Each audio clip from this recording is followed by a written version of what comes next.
Hi viewers, ಕರುನಾಡ ಕೈರುಚಿ ಕ್ರಿಯೇಷನ್ಸ್ಗೆ ಸ್ವಾಗತ. ನಾನಿವತ್ತು beginners ಸಹ ಈಸಿಯಾಗಿ ದೇವಿಗೆ ಹೇಗೆ ಸೀರೆಯನ್ನು ಉಡಿಸ್ಬೋದು ಅನ್ನೋದನ್ನು ಶೇರ್ ಮಾಡ್ಕೊಳ್ತಾ ಇದ್ದೀನಿ. ನಾನಿಲ್ಲಿ 2 ಇಂಚ್ ಅಗಲ ಆಗುವಷ್ಟು ಸೀರೆಯನ್ನು ನೆರಿಗೆ ಮಾಡ್ಕೊಳ್ತಾ ಇದ್ದೀನಿ. ಮುಕ್ಕಾಲು ಭಾಗ ಸೀರೆಯನ್ನು ನಾವಿಲ್ಲಿ ನೆರಿಗೆಯನ್ನು ಮಾಡ್ಕೋಬೇಕಾಗತ್ತೆ. ನಾನಿಲ್ಲಿ ಪಲ್ಲು ಹಾಕ್ಕೊಳ್ತೀವಲ್ಲ, ಅಂದರೆ ಸೆರಗು ಹಾಕ್ಕೊಳ್ತೀವಲ್ಲ, ಆ ಕಡೆಯಿಂದ ನೆರಿಗೆಯನ್ನು ಮಾಡ್ಕೊಳ್ತಾ ಇದ್ದೀನಿ. ನೀವು ನಾರ್ಮಲಾಗಿ ನಾವು ಸೀರೆ ಉಟ್ಕೊಳ್ತೀವಲ್ಲ, ಆ ಕಡೆಯಿಂದ ಆದರೂ ನೀವು ನೆರಿಗೆ ಮಾಡ್ಕೋಬಹುದು, ಅಥವಾ ಪಲ್ಲು ಸೈಡಿಂದ ಆದರೂ ನೆರಿಗೆ ಮಾಡ್ಕೋಬಹುದು, ನಿಮ್ಮ ಇಷ್ಟ. 2 ಸೈಡಿಂದನೂ ನೆರಿಗೆ ಮಾಡಿದ್ರೂ ಸಹ ಲುಕ್ ವೈಸು ತುಂಬ ಚೆನ್ನಾಗಿ ಬರುತ್ತೆ ಅಂತಲೇ ಹೇಳ್ಬೋದು. ನಾನು ಬೇರೆ ಪ್ಯಾಟ್ರನಲ್ಲಿ ಉಡ್ಸೋಣ ಅಂತ ಹೇಳ್ಬಿಟ್ಟು ಪಲ್ಲು ಸೈಡಿಂದ ನೆರಿಗೆ ಮಾಡಿಕೊಂಡೆ. ನಂತರ ನಾನು ಈ ಪ್ಯಾಟರ್ನ ಉಡಿಸ್ಬೇಕಾದ್ರೆ ಚೇಂಜ್ ಮಾಡಿಕೊಂಡೆ. ಸೊ ಅದಕ್ಕೋಸ್ಕರ ನಾನು ಪಲ್ಲು ಸೈಡಿಂದನೇ ನೆರಿಗೆ ಮಾಡ್ಕೊಂಡಿದ್ದೀನಿ.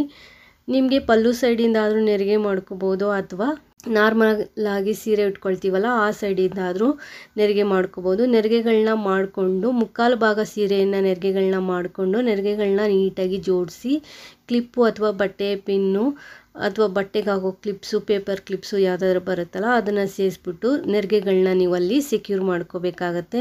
ನೆರಿಗೆಗಳು ಸ್ಟಿಫಾಗಿ ನೀಟಾಗಿ ಕುತ್ಕೋಬೇಕು. ಆ ರೀತಿ ನೆರಿಗೆಗಳನ್ನ ಜೋಡಿಸ್ಬಿಟ್ಟು ಪಿನ್ನು ಅಥವಾ ಕ್ಲಿಪ್ಪನ್ನು ಸೇರಿಸ್ಕೊಳ್ಳಿ. 3 ಭಾಗದಲ್ಲಿ ನೆರಿಗೆಗಳನ್ನ ಜೋಡಿಸ್ಬಿಟ್ಟು ನಾವು ಕ್ಲಿಪ್ಪನ್ನು ಸೇರಿಸ್ಕೋಬೇಕಾಗತ್ತೆ. ನೆರಿಗೆ ಅಂದರೆ ನಾವು ಪ್ಲೀಟ್ಸ್ ಮಾಡಿರ್ತೀವಲ್ಲ, ಆ 2 ತುದಿಗಳಲ್ಲಿ ನೆರಿಗೆಯನ್ನು ಜೋಡಿಸಿ ಕ್ಲಿಪ್ಪನ್ನು ಸೇರಿಸ್ಕೋಬೇಕು. ಹಾಗೆ ಮಧ್ಯಭಾಗಕ್ಕೆ ಕ್ಲಿಪ್ಪನ್ನು ಸೇರಿಸ್ಕೋಬೇಕಾಗತ್ತೆ. ಈಗ ನೆರಿಗೆಯನ್ನು ಮಾಡ್ಕೊಂಡಿದ್ದಾಗಿದೆ. ಉಳಿದಿರುವಂಥ ಸೀರೆ ಭಾಗ ಏನಿರುತ್ತೆ, ಅಂದರೆ ನಾನಿಲ್ಲಿ 1.5 ಮಾರ ಆಗುವಷ್ಟು ಸೀರೆಯನ್ನು ಉಳಿಸ್ಕೊಂಡಿದ್ದೀನಿ, ಪಲ್ಲು ಭಾಗನ ಉಳಿಸ್ಕೊಂಡಿದ್ದೀನಿ. ಅಂದರೆ ನಾನಿಲ್ಲಿ ನಾರ್ಮಲಾಗಿ ಉಟ್ಕೊಳ್ತೀವಲ್ಲ ಆ ಸೈಡು ಉಳಿಸ್ಕೊಂಡಿದ್ದೀನಿ. ಸೊ ದೊಡ್ಡ ಬಾರ್ಡರ್ ಬರುತ್ತಲ್ಲ, ಆ ಬಾರ್ಡರ್ ಮೇಲೆ ಬರುವ ರೀತಿ ಉಳಿದಿರುವಂಥ ಸ್ಯಾರಿ ಪಾರ್ಟ್ ಏನಿರುತ್ತೆ ಅದು ಒಳಗಡೆ ನೆರಿಗೆ ರೂಪದಲ್ಲಿ ಹೋಗೋ ರೀತಿಯಲ್ಲಿ ನೀವು ಜೋಡಿಸ್ಬಿಟ್ಟು ನೆರಿಗೆಗಳನ್ನ ಮಾಡ್ಕೊಳ್ಳಿ. ನಾನು ಮಧ್ಯಭಾಗಕ್ಕೆ ಸೀರೆಯನ್ನು ಫೋಲ್ಡ್ ಮಾಡಿಬಿಟ್ಟು 3 ನೆರಿಗೆಯನ್ನು ಮಾಡ್ಕೊಂಡಿದ್ದೀನಿ. ಬಾರ್ಡರ್ ಮೇಲ್ಗಡೆ ಬರೋ ರೀತಿ ಮಾಡಿಕೊಂಡು ಉಳಿದಿರುವಂಥ ನೆರಿಗೆಗಳು ಒಳಗಡೆ ಸೇರಿಸ್ಬಿಟ್ಟು ನೀಟಾಗಿ ನೆರಿಗೆಗಳನ್ನ ಜೋಡಿಸ್ಬಿಟ್ಟು ನಾನಿಲ್ಲಿ ಕ್ಲಿಪ್ಪನ್ನು ಸೇರಿಸ್ಕೊಳ್ತಾ ಇದ್ದೀನಿ. ಕ್ಲಿಪ್ಪು, ಪಿನ್ನು ಅಥವಾ ಬಟ್ಟೆ ಪಿನ್ನು, ಗುಂಡು ಪಿನ್ನು ಏನಾದರೂ ಸೇರಿಸ್ಬಿಟ್ಟು ನೆರಿಗೆಗಳನ್ನ ನೀವಿಲ್ಲಿ ಜೋಡಿಸ್ಕೊಳ್ಳಿ. ಅಂದರೆ 1.5 ಮೀಟ್ರ್ ಆಗುವಷ್ಟು ಸೀರೆಯನ್ನು ಬಿಟ್ಕೊಂಡ್ರೆ ಸಾಕಾಗುತ್ತೆ. ದೊಡ್ಡ ಬಾರ್ಡರು ಎದ್ದು ಕಾಣಿಸೋ ರೀತಿಯಲ್ಲಿ ನೀವು ನೆರಿಗೆಗಳನ್ನ ಜೋಡಿಸ್ಕೊಂಡ್ರೆ ಸಾಕು. ಹೊಸದಾಗಿ ಯಾರೆಲ್ಲ ನಮ್ಮ ಚಾನಲ್ ನೋಡ್ತಾ ಇದ್ದೀರಾ, ನಮ್ಮ ಚಾನಲ್ನ ಸಬ್ಸ್ಕ್ರೈಬ್ ಮಾಡ್ಕೊಂಡು ನೋಡಿ. ವಿಡಿಯೋ ಇಷ್ಟ ಆದರೆ ಒಂದು ಲೈಕ್ ಕೊಡಿ. ನಿಮ್ಮ ಫ್ಯಾಮಿಲಿ ಫ್ರೆಂಡ್ಸ್ಗೂ ಸಹ ವಿಡಿಯೋನ ಶೇರ್ ಮಾಡ್ಕೊಳ್ಳಿ. ಪಲ್ಲು ಭಾಗನೂ ಸಹ ನಾನೀಗ ನೆರಿಗೆಯನ್ನು ಮಾಡಿ ಇಟ್ಕೊಂಡಿದ್ದೀನಿ. ನೋಡಿ, ಈ ರೀತಿ ನೆರಿಗೆಯನ್ನು ಮಾಡ್ಕೋಬೇಕಾಗತ್ತೆ. ಮುಕ್ಕಾಲು ಭಾಗ ಸೀರೆಯನ್ನು ನೆರಿಗೆ ಮಾಡಿಕೊಂಡು ಪ್ಲೀಟ್ಸ್ಗಳನ್ನ ಮಾಡಿಕೊಂಡು ಇನ್ನು ಕಾಲು ಭಾಗ ಸೀರೆನ ನಾವು ಪಲ್ಲುಗೆ ಸೆರಗಿನ ಭಾಗಕ್ಕೆ ನೆರಿಗೆಯನ್ನು ಮಾಡ್ಕೋಬೇಕಾಗತ್ತೆ. ನೋಡಿ, ನಾನು ಈ ರೀತಿ ನೆರಿಗೆಯನ್ನು ಮಾಡಿ ಇಟ್ಕೊಂಡಿದ್ದೀನಿ. ಹಬ್ಬಕ್ಕೆ 2 ದಿನ ಮುಂಚೆನೇ ನೆರಿಗೆಯನ್ನು ಮಾಡಿ ಇಟ್ಕೊಂಡ್ರೆ ಹಬ್ಬಕ್ಕೆ ಸೀರೆಯನ್ನು ಉಡಿಸ್ಲಿಕ್ಕೆ ಈಸಿ ಆಗುತ್ತೆ ಅಂತಲೇ ಹೇಳ್ಬೋದು. ನಾನಿಲ್ಲಿ ಒಂದು ಕಳಶಕ್ಕೆ ಒಂದು ಬಿಂದಿಗೆ ಹಾಗೆ ಸಪೋರ್ಟ್ಗೆ ಅಂತ ಹೇಳ್ಬಿಟ್ಟು ಕೆಳಗಡೆ ಒಂದು ಸ್ಟೀಲ್ ಪಾತ್ರೆಯನ್ನು ತೆಗೆದುಕೊಂಡಿದ್ದೀನಿ. ಅಗಲವಾಗಿರುವಂಥ ಪಾತ್ರೆಯನ್ನು ತಗೊಂಡಿದ್ದೀನಿ. ಆ ಶೇಪ್ಗೆ ತಕ್ಕಂತೆ ಇರುವಂಥ ಪಾತ್ರೆ, ಸ್ಟೂಲು ಏನಾದರೂ ಇಟ್ಕೊಳ್ಳಿ, ಆಗ ನೆರಿಗೆಗಳು ನೀಟಾಗಿ ಸ್ಪ್ರೆಡ್ ಆಗುತ್ತೆ. ಅದಕ್ಕೋಸ್ಕರ ನಾನು ಆ ರೀತಿ ಅಗಲವಾಗಿರುವಂಥ ಪಾತ್ರೆಯನ್ನು ತೆಗೆದುಕೊಂಡಿದ್ದೀನಿ. ಕಳಶದ ಬಿಂದಿಗೆಯ ಬೇಸ್ಗೆ ನೀವು ಯಾವುದಾದ್ರೂ ಡಬ್ಬ ಅಥವಾ ಅದಕ್ಕೆ ಸೂಟ್ ಆಗುವಂಥ ಯಾವುದಾದ್ರೂ ಪಾತ್ರೆಯನ್ನು ನೀವು ತಗೋಬೋದು. ನಿಮ್ಮ ಮನೆಯಲ್ಲಿ ಯಾವ ರೀತಿ ಇರುತ್ತೆ ಆ ರೀತಿಯ ಪಾತ್ರೆ, ಸ್ಟೂಲು ಏನಾದರೂ ಇಟ್ಕೊಂಡು ಅದ್ರ ಮೇಲೆ ಕಳಶದ ಬಿಂದಿಗೆಯನ್ನು ಇಟ್ಕೊಂಡು ಡಬಲ್ ಸೈಡ್ ಟೇಪಿಂದ ಸೆಕ್ಯೂರ್ ಮಾಡ್ಕೋಬಹುದು, ಅಥವಾ ಸೆಲ್ಲೋ ಟೇಪಿಂದ ಸೆಕ್ಯೂರ್ ಮಾಡ್ಕೊಳ್ಳಿ, ಅದು ಜಾರದೇ ಇರೋ ರೀತಿ. ನಾವೇನು ನೆರಿಗೆ ಮಾಡ್ಕೊಂಡಿದ್ವಿ ಅದನ್ನ ಕಳಶದ ಹಿಂಭಾಗದಿಂದ ಮುಂಭಾಗಕ್ಕೆ ತೊಗೊಂಡು ಬಂದು ನೆರಿಗೆಯನ್ನು ಸಮವಾಗಿ ಜೋಡಿಸ್ಕೊಂಡು ನಾನಿಲ್ಲಿ ದಪ್ಪದು ಒಂದು ಬಟ್ಟೆ ಪಿನ್ನಿಂದ ನೆರಿಗೆಗಳನ್ನ ಸೇರಿಸ್ಬಿಟ್ಟು 2 ಸೈಡು ಸೇರಿಸಿ ಪಿನ್ನನ್ನು ಸೇರಿಸ್ಕೊಳ್ತಾ ಇದ್ದೀನಿ.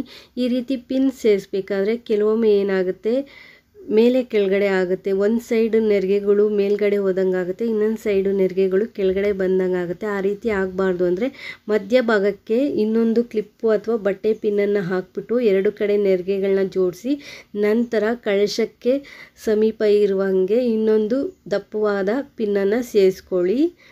ಆಗ ಕೆಳಗಡೆ ಇರುವಂಥ ನೆರಿಗೆಗಳು ಜಾರಲ್ಲ, ನಿಮಗೆ ಪಿನ್ ಹಾಕಲಿಕ್ಕೆ ಈಸಿ ಆಗುತ್ತೆ ಅಂತಲೇ ಹೇಳ್ಬೋದು. ಈಗ 2 ಸೈಡ್ನು ನೆರಿಗೆಗಳನ್ನ ನೀಟಾಗಿ ಜೋಡಿಸ್ಕೊಂಡು ನೀವು ಒಂದು ನೆರಿಗೆಗಳು ಬಿಟ್ಟು ಹೋಗಬಾರ್ದು. ಆ ರೀತಿ ನೆರಿಗೆಗಳನ್ನೆಲ್ಲ ಜೋಡಿಸ್ಬಿಟ್ಟು ಒಂದು ಪಿನ್ನಿಂದ ಸೆಕ್ಯೂರ್ ಮಾಡ್ಕೊಳ್ಳಿ, ಅಥವಾ ನೀವು ಒಂದು ಸೂಜಿ ದಾರ ತೊಗೊಂಡು ಪೋಣಿಸ್ಬಿಟ್ಟು ಅಲ್ಲೊಂದು ಗಂಟು ಹಾಕ್ಕೋಬೋದು. ನೋಡಿ, ಈ ರೀತಿ ಪಿನ್ ಹಾಕ್ಕೊಂಡು ನಂತರ ಕ್ಲಿಪ್ಗಳೆಲ್ಲ ರಿಮೂವ್ ಮಾಡಿಬಿಟ್ಟು ನೆರಿಗೆಯನ್ನು ನಾನಿಲ್ಲಿ ಸ್ಪ್ರೆಡ್ ಮಾಡ್ತಾ ಇದ್ದೀನಿ. ಎರಡೂ ಸೈಡು ನೆರಿಗೆಯನ್ನು ನಾವು ನಿಧಾನಕ್ಕೆ ನೆರಿಗೆಗಳನ್ನ ಸ್ಪ್ರೆಡ್ ಮಾಡ್ಕೋಬೇಕಾಗತ್ತೆ. ಒಂದು ಅರ್ಧ ಇಂಚಾಗುವಷ್ಟು ಗ್ಯಾಪನ್ನು ಬಿಟ್ಬಿಟ್ಟು ನೆರಿಗೆಗಳನ್ನ ಸ್ಪ್ರೆಡ್ ಮಾಡ್ಕೋಬೇಕು. ನೋಡಿ ನಾನು ಮಾಡ್ತಾ ಇದ್ದೀನಲ್ಲ, ಈ ರೀತಿ ಮಾಡ್ಕೋಬೇಕು. ಸೊ ಮಧ್ಯದಲ್ಲಿ ಒಂದು 4 ನೆರಿಗೆಗಳನ್ನ ಹಾಗೆ ಬಿಟ್ಬಿಡಿ. ಅದನ್ನು ನೀವು ಲಾಸ್ಟಲ್ಲಿ ನೆರಿಗೆಗಳನ್ನ ಸರಿ ಮಾಡ್ಕೊಳ್ಳಿ.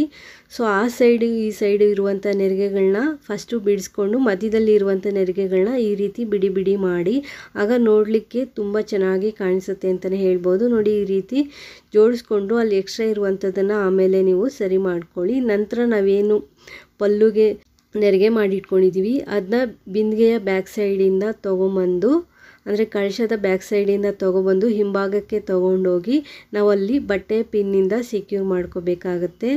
ಅಂದರೆ ಬಿಂದಿಗೆಗೆ ಒಂದು ರೌಂಡು ನಾವು ಆ ಪಲ್ಲು ಏನು ಮಾಡ್ಕೊಂಡಿರ್ತೀವಿ ಆ ಪಲ್ಲುವನ್ನು ತೊಗೊಂಡೋಗಿ ಒಂದು ರೌಂಡ್ ಹಾಕಿಬಿಟ್ಟು ಅಲ್ಲೊಂದು ಪಿನ್ನನ್ನು ಸೇರಿಸ್ಬೇಕಾಗತ್ತೆ. ನಂತರ ನಾನಿಲ್ಲಿ ಏನು ಮಾಡ್ತಾ ಇದ್ದೀನಿ, ಮೇಲ್ಗಡೆಯಿಂದ ತೊಗೊಬಂದು ನಾವು ನಾರ್ಮಲ್ ಆಗಿ ದುಪ್ಪಟನ ಹಾಕ್ಕೊಳ್ತೀವಲ್ಲ ಅದೇ ರೀತಿಯಾಗಿ ಸೆರಗನ್ನು ಹಾಕಬೇಕಾಗತ್ತೆ.